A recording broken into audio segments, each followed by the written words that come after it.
Volteó al país, crece la rabia contra el gobierno. Inspecciones, demoliciones y nuevas viviendas, el largo camino post-terremotos.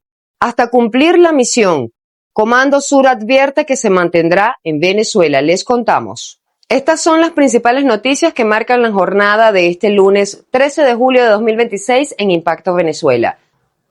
La tragedia del 24 de junio cambió el tono del país. Del dolor se pasó al reclamo y del reclamo a la indignación.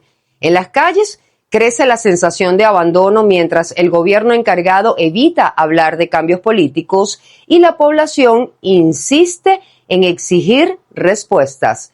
Quique Frías nos amplía. En un momento que el gobierno encargado sigue haciendo control de daños por el doble terremoto y la catástrofe posterior, con énfasis en el estado de La Guaira, su propaganda pareciera no terminar de calar entre la población. El reclamo de Damelis Díaz, una madre que perdió a su hija de 6 años por el colapso de un edificio contra Nicolás Maduro Guerra, resume la rabia e indignación generalizada. Ustedes tienen que ir presos. ¡El maldito Nicolás! ¡Yo no metí una cocina! ¡Eso fue irresponsabilidad! ¡Tengo que pagar! Le reclamé porque ellos saben que la empresa Suma es responsable. Porque, como le dije, ya había un precedente y ellos lo sabían. Que ellos vendieron el urbanismo como que si esto era tecnología de punta y antisísmico. O sea, y lo pueden ver en los videos de Chávez. Mientras las calles muestran pérdidas y dolor, el Rodrigato cierra la puerta a seguir en el proceso de transición y califica como mezquino tocar ese escenario. Jorge Rodríguez, presidente de la Asamblea Nacional y hermano de la presidenta encargada Delcy Rodríguez, cerró la puerta a un camino hacia elecciones presidenciales. No tenemos cabeza para estarnos preocupando de TCJ ahorita. Ahorita lo que nos estamos preocupando es de personas que han sufrido lo indecible. Es un irrespeto, es una grosería, es mentarles la madre, poniéndose a reunir entre políticos para estar decidiendo quién va para el CNE o quién va para el TCJ. Hay tiempo para eso. Miraflores muestra una foto de poder que la propia calle desmiente. El gobierno encargado está ignorando una bomba de tiempo social y política al responder con propaganda y cerrar la puerta a elecciones. Ha habido mucha queja, mucho reclamo, mucha angustia, mucho malestar en la población venezolana. La respuesta del interinato no solamente fue tardía, muy tardía, sino que no fue oportuna.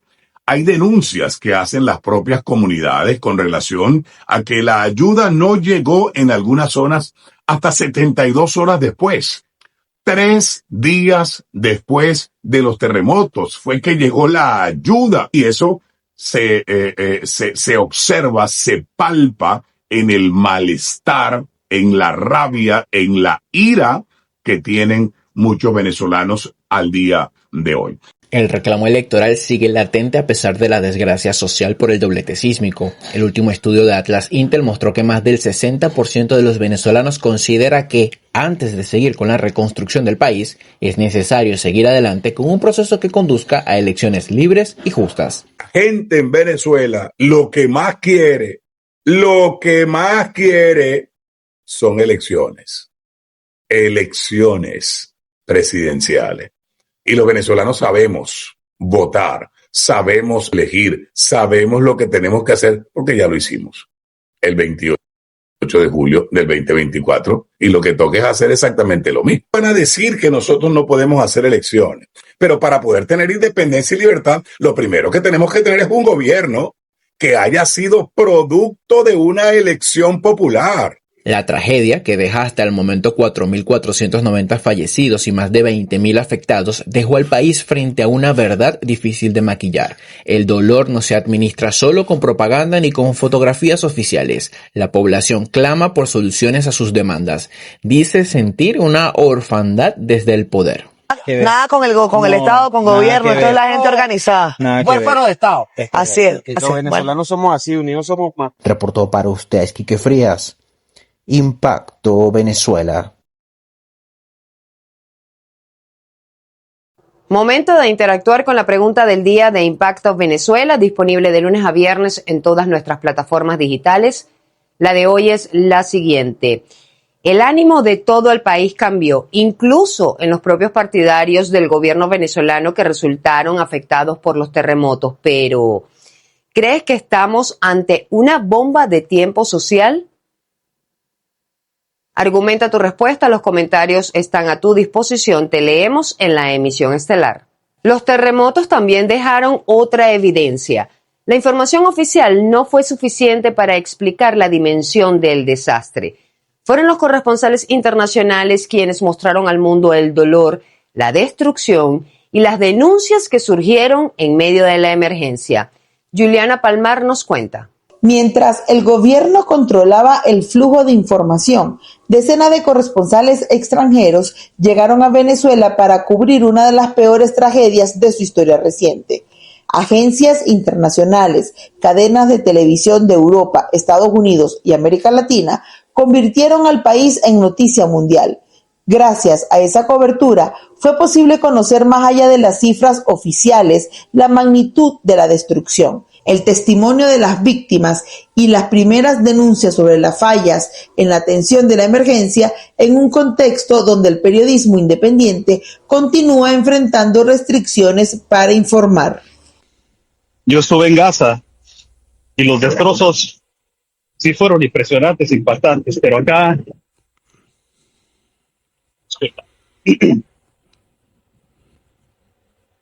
el ver a una familia, ver a su cuerpo de estado de descomposición atorado, explotado, y que no lo puedan sacar, porque estaban unos soldados atrás, no quieren hacer nada, y está una maquinaria al lado, y ellos con sus propias uñas, rascando, para poder sacar, no una, cientos de personas, es algo inhumano. Nunca lo había visto. La ausencia de información oficial obligó a muchos corresponsales a reconstruir la tragedia con testimonios de sobrevivientes, rescatistas y organizaciones humanitarias. En varias ruedas de prensa, periodistas internacionales insistieron en preguntar por el número real de desaparecidos, el retraso en la llegada de ayuda y las restricciones impuestas a la prensa. Las respuestas oficiales fueron escasas, evasivas o justificaron las limitaciones alegando razones operativas y sanitarias, lo que incrementó las críticas sobre la falta de transparencia durante la crisis.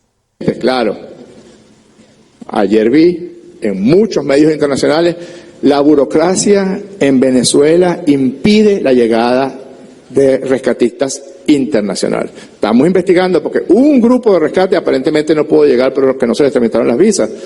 Pero nos parece raro porque todos los rescatistas entraron sin visa.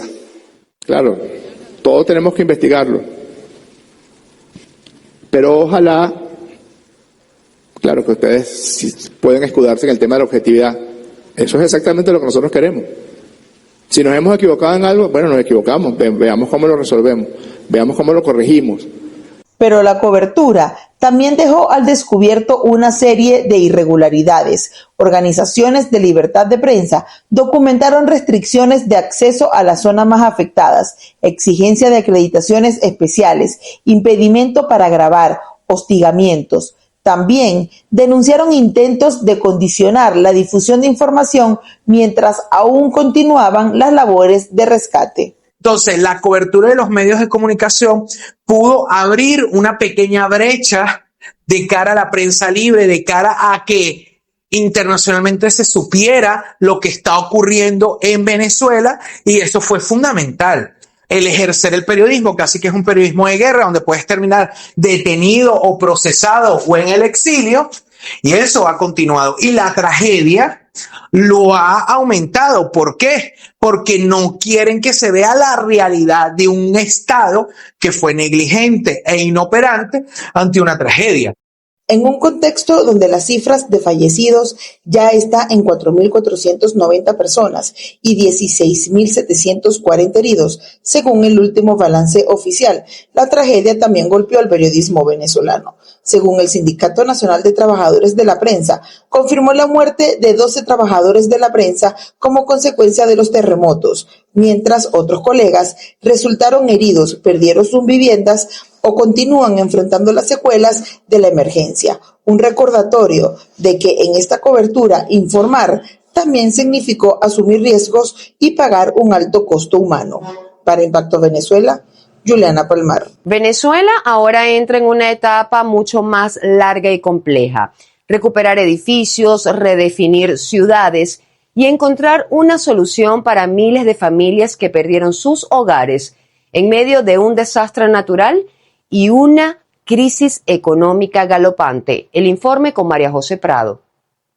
Superada la fase de rescate, Venezuela entra en la etapa más compleja de la recuperación. El gobierno encargado informó que el Plan Venezuela Renace ya interviene 8.515 viviendas distribuidas en 187 edificios afectados por los terremotos del 24 de junio. Sin embargo, cada estructura debe pasar por una evaluación técnica que determinará si puede repararse, requiere una intervención mayor o debe ser demolida mediante implosiones controladas por el nivel de daño. Sencillo, hay personas que solo tienen su casita y viven un salario mínimo, el cual no les va a dar para reconstruir sus casas. Usted sabe eso más que todo. El condominio directamente no sé cómo decirlo de esa manera. O sea, un condominio sí es afectado, obviamente, pero acuérdate que los condominios se forman o se hacen es entre muchas personas del mismo conjunto. O sea, las mismas personas que viven ahí. En cierta manera, pues, si llegado el caso el sismo es amarillo, obviamente sí o sí va a haber una pérdida total. Va a haber una pérdida total tanto para el propietario directamente del apartamento como el condominio directamente. Las inspecciones están a cargo de ingenieros acreditados por el Colegio de Ingenieros de Venezuela y del Cuerpo de Bomberos. En Caracas se aplica un sistema de identificación por colores: verde para edificaciones habitables, amarillo cuando requieren estudios más profundos y rojo para aquellas donde el ingreso está prohibido. Los ascensores también deben permanecer fuera de servicio hasta ser revisados por empresas certificadas y recibir autorización de los bomberos. A la par, el gobierno anunció financiamiento para reparar áreas comunes como fachadas, paredes y ascensores, aunque muchas adecuaciones dentro de las viviendas seguirán dependiendo de la capacidad económica de sus propietarios. Yo como ingeniero siempre valoro que los cimientos sigan estando estables, ¿sí me entiende? Porque pues si la estructura, en este caso una columna, está cuarteada o reventada y de verdad es casi irrecuperable, pues sería mal. Segundo, yo tengo que validar que tanto las redes de electricidad, de alcantarillado y las del gas, y en su defecto también el internet, y todo eso estén pues todavía funcionales. Son 40 terrenos y suman 584.000 metros cuadrados que nos van a permitir la construcción de nuevas viviendas, no solamente en otras partes del país, sino también en el estado de La Guaira. No sabemos cuántas viviendas se pueden construir porque en este momento se están haciendo todos los estudios geológicos de suelo y de capacidad que tienen esos terrenos para recibir las viviendas. La presidenta encargada, Delcy Rodríguez, anunció la puesta en marcha del Registro Único de Vivienda, un censo biométrico que entregará a cada familia afectada un certificado con código QR para hacer seguimiento al proceso de asignación de viviendas y de las ayudas contempladas dentro del plan de reconstrucción. Por su parte, el presidente de la Asamblea Nacional, Jorge Rodríguez, informó que ya fueron identificados más de 40 terrenos en Catialamar, La Guaira, Naiguatá, Osma y Chuspa para desarrollar futuras urbanizaciones antisísmicas una vez concluyan los estudios geológicos. Además, aseguró que la mandataria encargada del país entregará las primeras 200 viviendas la próxima semana, sin dar más detalles. La meta del Ejecutivo es habilitar, construir o adquirir cerca de 25.000 viviendas para atender a las familias que perdieron sus hogares tras los terremotos. Estados Unidos ratificó que no abandonará a Venezuela hasta no culminar las labores de ayuda. Escuchemos lo que dijo el jefe del Comando Sur, el general Francis Donovan. Create a military for one purpose, to fight and win. But when that same military can respond to a crisis like this, we see the best of the American people through these great Americans on the ground, in the air, and on the sea, responding side by side with our State Department teammates and other partners, especially our partners here in U.S. Southern Command, to respond to the needs of the people of Venezuela. We'll remain on the task and on the mission until the job is done. Los terremotos destruyeron todo, pero también revelaron el lado más humano de Venezuela. Una red de voluntarios trabaja para devolver lo esencial a los damnificados: esperanza, dignidad y la sensación de que no están solos. Veamos la siguiente nota especial que nos trae nuestro compañero Juan Gutiérrez Gamba. Aún continúan las labores de recuperación tras los terremotos, pero en medio de los escombros y refugios ha surgido una red de voluntarios que va mucho más allá de la ayuda básica, llevando sonrisas, entretenimiento, atención emocional y hasta servicios gratuitos para ayudar a las familias damnificadas a recuperar, poco a poco, una sensación de normalidad. La movilización es total, desde payasos, recreadores, músicos y animadores infantiles que organizan actividades para los más pequeños. Psicólogos y especialistas ofrecen acompañamiento emocional a quienes enfrentan el duelo o la incertidumbre. Asimismo, peluqueros y barberos realizan jornadas gratuitas de corte de cabello. Y a quienes se suman carpinteros que fabrican literas para los refugios y ataúdes para restos humanos que también son entregados de forma solidaria. Se busca gestionar el estrés agudo de los afectados para evitar principalmente complicaciones en la salud mental a largo plazo. Claramente, pues este es un proceso que conlleva días y semanas posteriores a la afectación. En ese orden de ideas, actividades como la peluquería, el juego o el entretenimiento no son actividades de lujo, sino más bien son una necesidad adaptiva. La ayuda no proviene únicamente de grandes organizaciones, ni siquiera del gobierno, es una propuesta civil. La solidaridad del venezolano ha sido creativa, priorizando la privacidad y el aseo personal a través de kits de higiene y ropa interior, necesidades que a menudo el gran despliegue logístico olvida. Es el país que se resiste a ser definido por el desastre, reafirmando que su mayor patrimonio es su gente cuidándose a sí misma. Ante esta crisis, la capacidad de organización de la sociedad venezolana no se ha visto reflejada por aquellos funcionarios de las instituciones formales que tiene Venezuela. Entonces, esto más bien se ve reflejado en que esa capacidad organizativa es desde la gente, desde aquellos que no esperan que llegue la ayuda, sino se mueven para hacer ayuda. Especialistas en gestión de emergencias coinciden en que recuperar espacios para jugar, conversar, compartir una comida o simplemente recibir un corte de cabello puede fortalecer la autoestima y contribuir al bienestar emocional de quienes atraviesan una situación traumática. Cuando un vecino ayuda a sacar escombros, otro presta un teléfono, o en este caso muchas personas brindan sus servicios a los afectados, se está tejiendo una red de contención. Y esto valida la experiencia del afectado. Indirectamente le estamos queriendo decir que no está solo, que su dolor también es visto, y reduce esa sensación de indefensión aprendida, que es la raíz de los trastornos de estrés postraumático ante un desastre natural. Historias como la de estos artesanos, magos y demás voluntarios nos recuerdan que incluso en el momento de mayor desolación, dar la mano al prójimo es nuestra mayor fortaleza. La tragedia golpeó al país, pero la solidaridad sostiene y define a los venezolanos. Y esta es la mayor prueba de humanidad que se puede dar. Y así ponemos punto y final a la emisión matutina de hoy. Para más visiten impactovenezuela.com y nuestras redes sociales @impactove. No olviden suscribirse a nuestro canal de YouTube, activar las notificaciones, compartir y por supuesto comentar. Ayúdennos a mantenernos conectados con ustedes.